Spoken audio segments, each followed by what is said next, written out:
Hey guys, welcome to the third lesson on asynchronous programming using C#. Today's lesson is going to be on task relationships. We're going to look at this concept called chaining tasks or continuations and this concept of having nested and child tasks. If you saw my videos in exam 70-43, reference those videos I have for that exam, I do talk about continuations and tasks and asynchronous programming slightly in there. Not as much that I'm going to be talking about in this whole series, but we do look at continuations and basically just to start out with talking about what is this concept of a continuation. And the easiest way to look at it and understand it is basically pretend we have a task. And once this task has finished whatever it was doing, maybe querying a database, reading from or I don't know, getting some files, doing, I don't know, waiting for something to be entered in, whatever it is. Once that task is finished, let's say we want to run another task that will do something with that information. Maybe it will process the information that it just pulled from the database.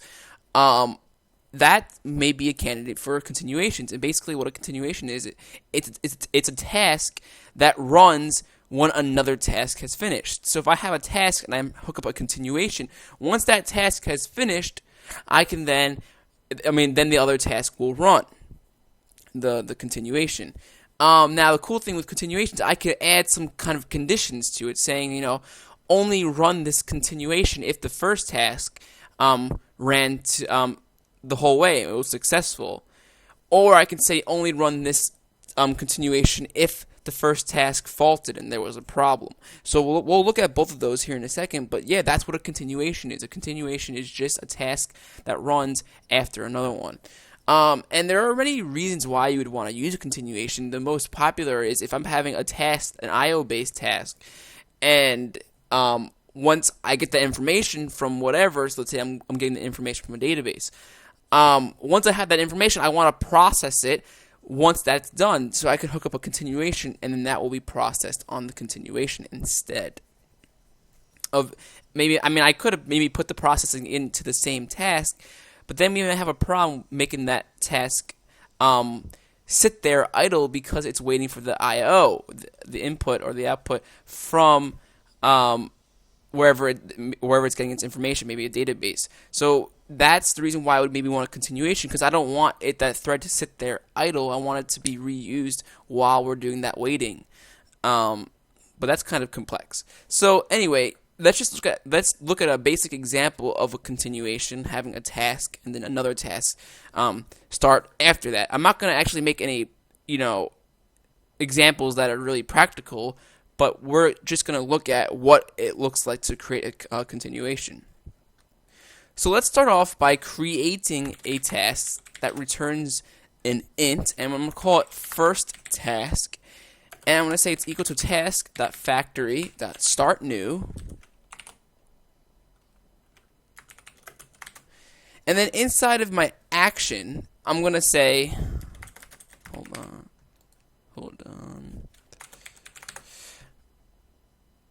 Basically, all I'm going to do inside of my action, I'm going to say console.writeLine first task, and then I'm going to return the value 42. That is it. Now I'm going to set up my continuation. To create a continuation, we need to first say, okay, what am I continuing off of? Now, there are multiple ways of doing this. I can just build a continuation right from first task. I can go first task.continue with. But in this example, I want to keep the second task so I can wait it. So I'm going to create a new task called second task, and this is going to be my continuation. So I'm going to say this is equal to the first task.continue with, meaning this is how I set up my continuation. I'm continuing with my second task. So inside of my second task, I'm now going to enter in the action here. Now, note on this action, the parameter that it takes in is a task of int. Basically, when you do continuation, the second task is going to take the first task as a parameter into it in case you want to maybe get the results from it. So it's really good with linking. So you'll see, so let's first type in the first task, that's my parameter, and then I'm going to, in the continuation, I'm going to say console.writeLine, second task,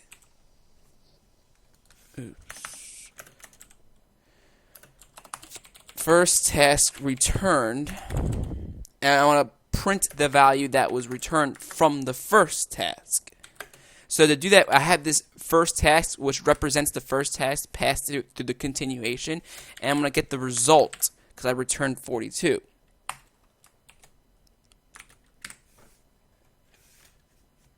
So now, if I was going to go ahead and run this, let's go ahead and try and see what happens. And as you can see, we get nothing in the output. And the reason why we're getting nothing is because the tasks are running and then closing right away.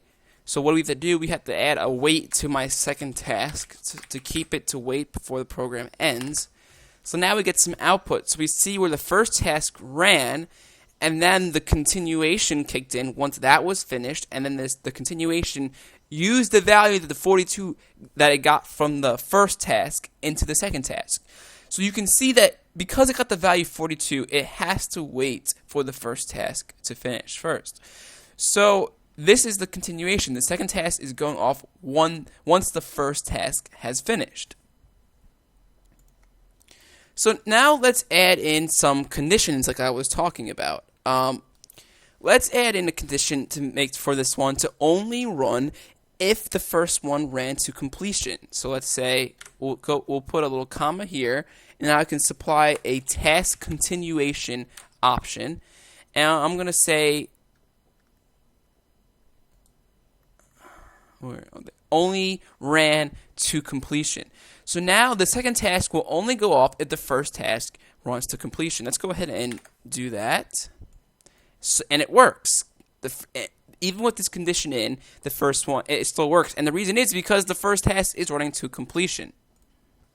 Now, like I said before, there are other options that we can use for this, like only on faulted, only on canceled, and things like that. And you can look at this list if you want. And so we can use these conditions to make our continuations smarter. Only run this if there's an error, and maybe you can go off and do some logging of the errors and stuff like that. Another cool way that we can do some continuations, and I think that we're going to look at this in further detail in later videos, so I'm not going to focus on a lot here, but there are other options that we can use instead of just continue with. For example, let's say we have lots of tasks. Let's say we have an array of 4 tasks, and this array is going to be doing, querying 4 different servers, or, doing a bunch of different things. I can create continuations based off of those 4 tasks and saying, when the first task finishes, then do something. When at least one task finishes, do something. Or when all the tasks finishes, let's do something else. So let's just look at a basic example for that. I'm not going to really fill in the code. Let's hypothetically say we have a task array called tasks, and there's 4 tasks in it. So let's set up this.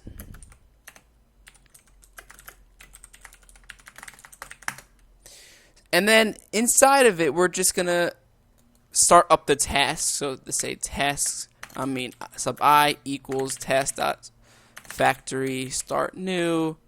It just does some task.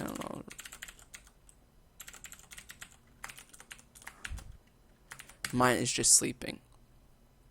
So this will create 4 sleeping tasks.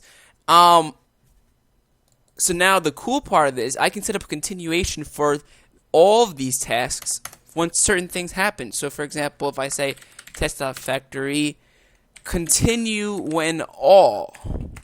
So now we need the array of tasks in here. So I'll pass in tasks.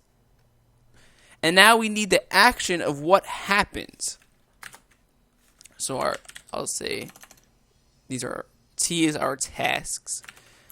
And then I just want to, I'm just going to print to the console if I could type console.writeLine, tasks have finished.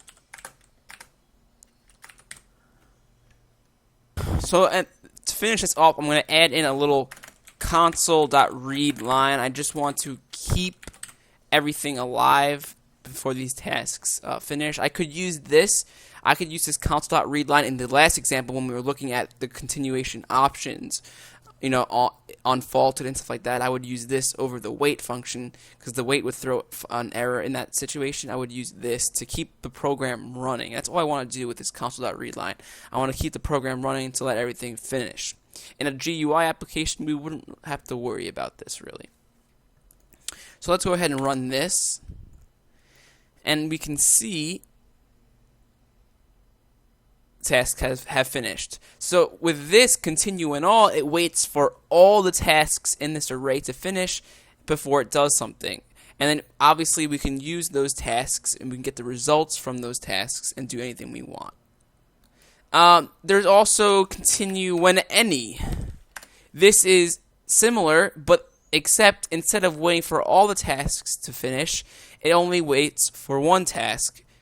The first one to finish, then that's the winner, sort of. So these are just some other kind of continuation options that we can use when we have multiple tasks. Okay, so the last thing we're going to look at in this video is nesting tasks and child tasks. Now, both are very similar except for some minor differences.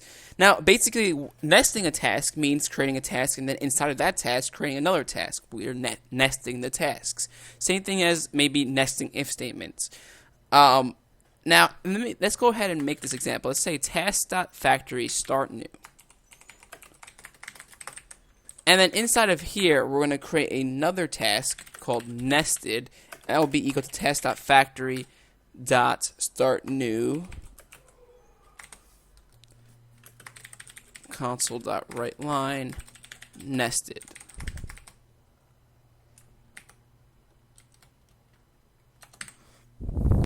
And then also we can add a wait. Now, if I run this, what do you guys think will happen? Let's go ahead and do that. As you can see, we don't get any output, and the reason is because the first task is finishing immediately, giving absolutely no time for the second task to run.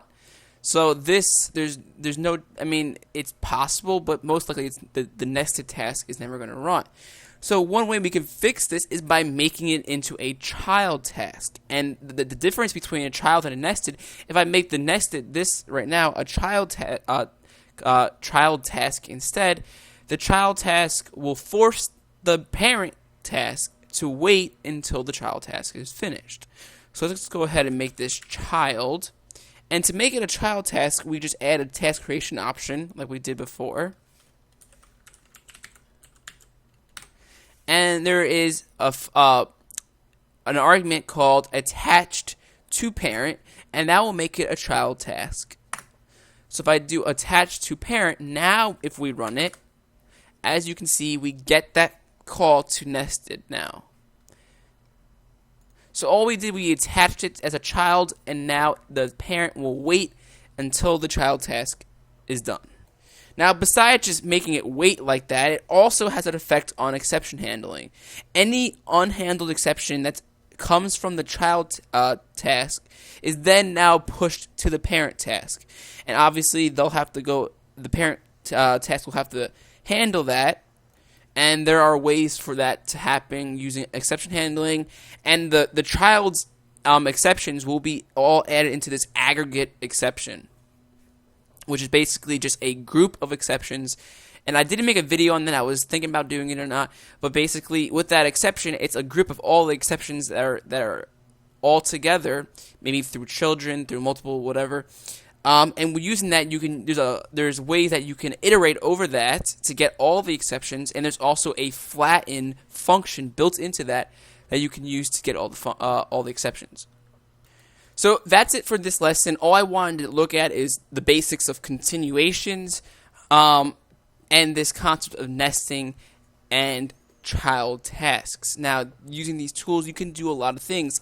I think continuations are really important, and you'll find as you're writing asynchronous code that continuations can come in hand.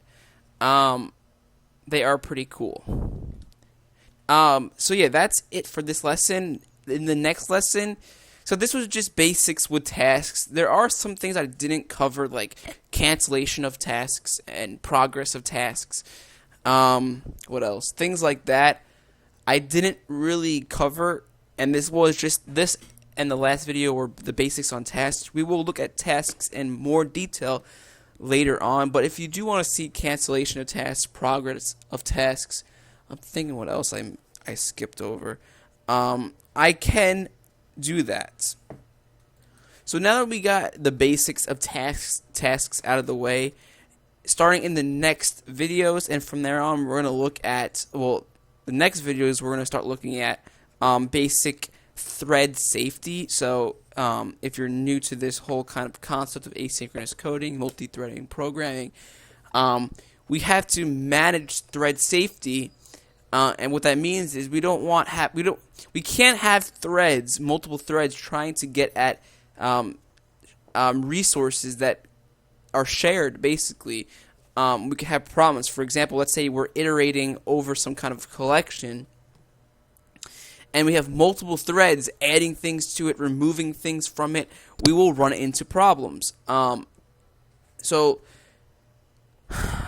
the reason why we'll run into problems is because having multiple threads accessing and changing one kind of shared resource, the things don't know, it doesn't. One thread may not know that something was removed, and it will try to access that or something, and it will have a problem. Exceptions will be thrown, and things like that. So we'll look at thread safety in the next video. Maybe I don't know how many videos that will be. And basically with that, we can make sure that multiple threads aren't accessing resources at the same time. There are ways to do this by applying locks and things like that. Yes, so that's it for this video. I hope you guys enjoyed it. If you have any questions, be sure to let me know. Thanks for watching.